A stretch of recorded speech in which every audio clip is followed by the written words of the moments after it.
नमस्कार दोस्तों, ओम लाइब्रेरी के इस करंट अफेयर्स के सेशन में आप सभी का हार्दिक स्वागत है। शुरू करते हैं आज के करंट अफेयर्स।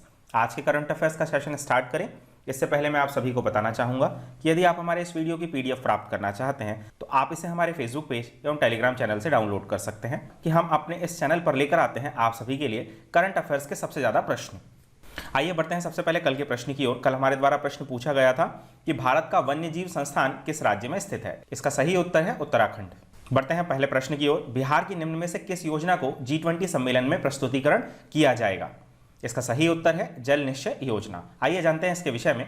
बिहार की हर घर नल जल निश्चय योजना को अंतर्राष्ट्रीय पहचान मिलेगी, जो G20 देशों के सम्मेलन में इस योजना का प्रस्तुतिकरण किया जाएगा।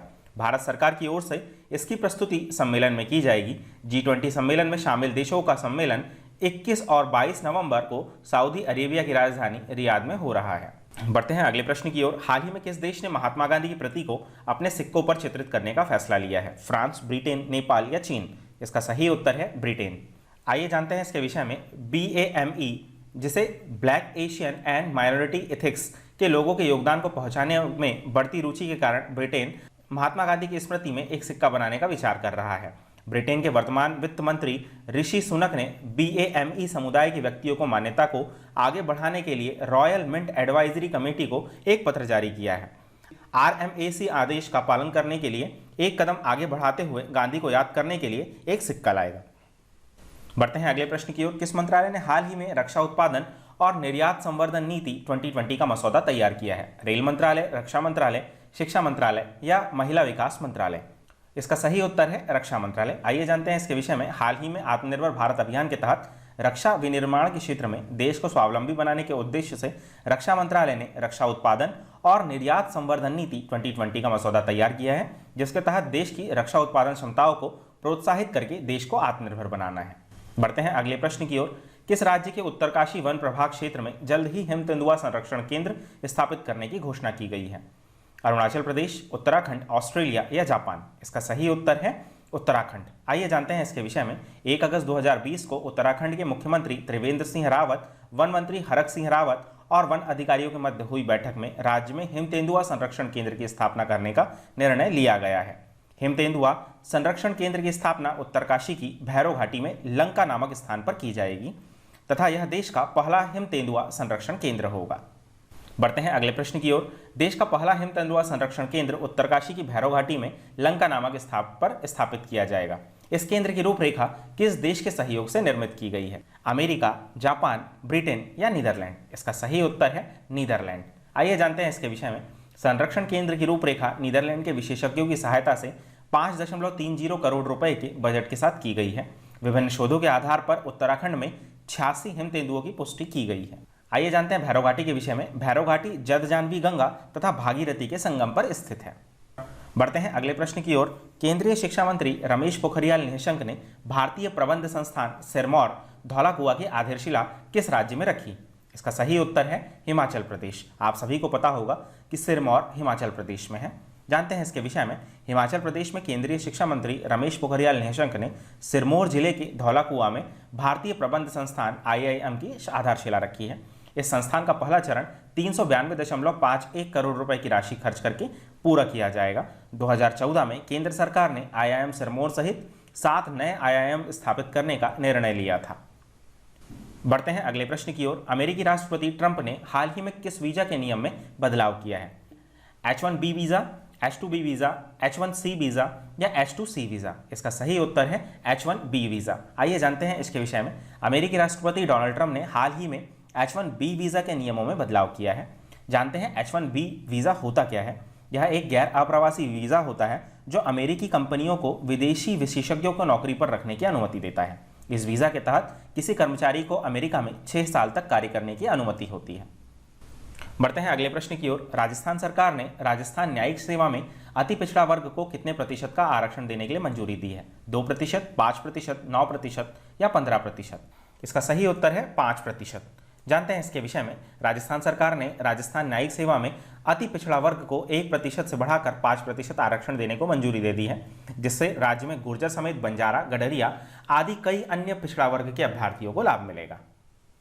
बढ़ते हैं अगले प्रश्न की ओर। किस राज्य ने आई मॉस्क्यू मोबाइल कोविड-19 परीक्षण केंद्र शुरू किए हैं? केरल, तेलंगाना, आंध्र प्रदेश या झारखंड? इसका सही उत्तर है तेलंगाना।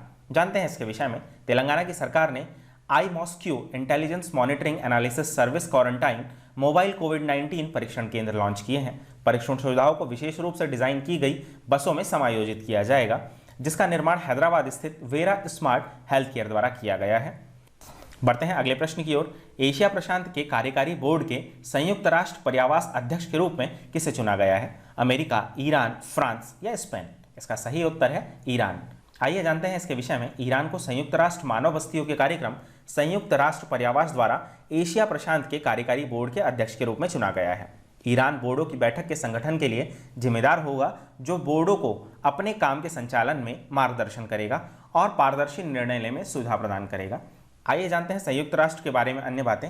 इसका मुख्यालय मैनहट्टन द्वीप में है, जो न्यूयॉर्क में स्थित है। इसके सदस्य देश 193 सदस्य देश हैं। इसकी 6 आधिकारिक भाषाएं हैं, जिनमें अंग्रेजी, चीनी, रूसी, फ्रांसीसी, स्पेनी और अरबी भाषाएं हैं। इसके अध्यक्ष मारिया फरेंडा एसिनोपा है।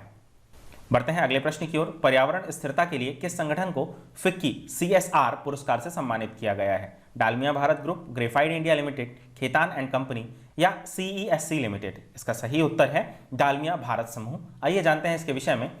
डालमिया भारत समूह को 18वें फिक्की CSR पुरस्कार समारोह में पर्यावरण स्थिरता के लिए फिक्की CSR पुरस्कार से सम्मानित किया गया है, जिसे फिक्की फाउंडेशन द्वारा आयोजित किया जाता है। फिक्की CSIR पुरस्कार भारत का पहला CSR पुरस्कार है। इसे 1999 में फिक्की द्वारा स्थापित किया गया था। बढ़ते हैं अगले प्रश्न की ओर। विशेष कोड टू विन नामक पुस्तक को किसने लिखा है? कादम्बरी मुरली, निरुपमा यादव, सुनील छेत्री या जसपाल राणा? इसका सही उत्तर है निरुपमा यादव। जानते हैं इसके विषय में। विशेष कोड टू विन शीर्षक वाली पुस्तक को स्पोर्ट्स वुमेन लेखिका निरुपमा यादव ने लिखा है और इसका प्रकाशन हाउस ब्लू रोज पब्लिकेशन कर रहा है। पुस्तक को राष्ट्रीय खेल दिवस 29 अगस्त को लॉन्च किया जाएगा। बढ़ते हैं अगले प्रश्न की ओर। कॉटन कॉर्पोरेशन ऑफ इंडिया ने किस देश में अपना गोदाम स्थापित करने की योजना बनाई है? मालदीव, थाईलैंड, वियतनाम या तिब्बत? इसका सही उत्तर है वियतनाम। आइए जानते हैं इसके विषय में। भारतीय कपास निगम लिमिटेड, जिसे cotton corporation of India limited कहा जाता है, भारत सरकार की एक संस्था है जो कपास के क्रय, विक्रय तथा निर्यात और व्यापार से संबंधित कार्यों का निष्पादन करती है। बढ़ते हैं अगले प्रश्न की ओर। किस संगठन ने मोतियाबिंद के इलाज के लिए एस्प्रिन से नैनो रोड विकसित किया है? इसका सही उत्तर है INST। जानते हैं इसके विषय में। नैनो विज्ञान और प्रौद्योगिकी संस्थान के वैज्ञानिकों की एक टीम ने मोतियाबिंद को रोकने के लिए non sterile anti inflammatory drug, जिसे नासेड, एस्प्रिन से नैनो रोड विकसित किया है। एस्प्रिन नैनो रोड क्रिस्टलीय प्रोटीन और उसके विखंडन से प्राप्त विभिन्न पेप्टाइड के एकीकरण को रोकता है, जो मोतियाबिंद बनने में महत्वपूर्ण भूमिका निभाता है। वे जैव आणविक संबंधों के माध्यम से प्रोटीन पेप्टाइड के एकत्रीकरण को रोकता है, जो बीटा टर्न जैसे क्रिस्टलीय पेप्टाइड्स की संरचना में बदल देता है, जो काइल्स, जिसे लच्छा कहा जाता है, और कुंडल के अल्माइड्स बनाने के लिए जिम्मेदार होता है। बढ़ते हैं अगले प्रश्न की ओर। BCCI ने खिलाड़ियों को उम्र गलत बताने पर निम्न में से कितने साल का प्रतिबंध लगाने का फैसला लिया है? 5 साल, 7 साल, 3 साल या 2 साल? इसका सही उत्तर है 2 साल। आइए जानते हैं BCCI के बारे में। BCCI के अध्यक्ष सौरभ गांगुली हैं। बढ़ते हैं अगले प्रश्न की ओर। अगस्त 2020 को संपन्न विश्व की सबसे पुरानी फुटबॉल प्रतियोगिता FA कप 2019-20 का खिताब किस फुटबॉल क्लब ने जीता है? इसका सही उत्तर है आर्सेनल फुटबॉल क्लब। जानते हैं आर्सेनल के बारे में। आर्सेनल फुटबॉल क्लब लंदन में स्थित एक अंग्रेजी प्रीमियर लीग फुटबॉल क्लब है तथा यह अंग्रेजी फुटबॉल में सबसे सफलतम क्लबों में से एक है। यह 13 प्रथम श्रेणी और प्रीमियर लीग खिताब और 10 FA कप जीत चुका है। बढ़ते हैं अगले प्रश्न की ओर। मार्क एंथोनी फिलिप्स ने किस देश के प्रधानमंत्री के रूप में शपथ ली है? सूरीनाम, कोलंबिया, पेरू या गयाना? इसका सही उत्तर है गयाना। आप सभी को याद होगा कि कल के सेशन में हमने यहाँ के राष्ट्रपति मोहम्मद इरफान अली के विषय में बताया था, जिन्होंने हाल ही में इसकी शपथ ली है। आइए जानते हैं गयाना के विषय में। गयाना की राजधानी जॉर्ज टाउन है तथा यहाँ की मुद्रा गयानीज डॉलर है, जिसे GYD कहा जाता है। बात करते हैं इसकी भौगोलिक संरचना की, तो अटलांटिक ओशियन इसके उत्तरी क्षेत्र में स्थित है। साथ ही इसके पड़ोसी देश सूरीनाम, ब्राज़ील, वेनेजुएला है।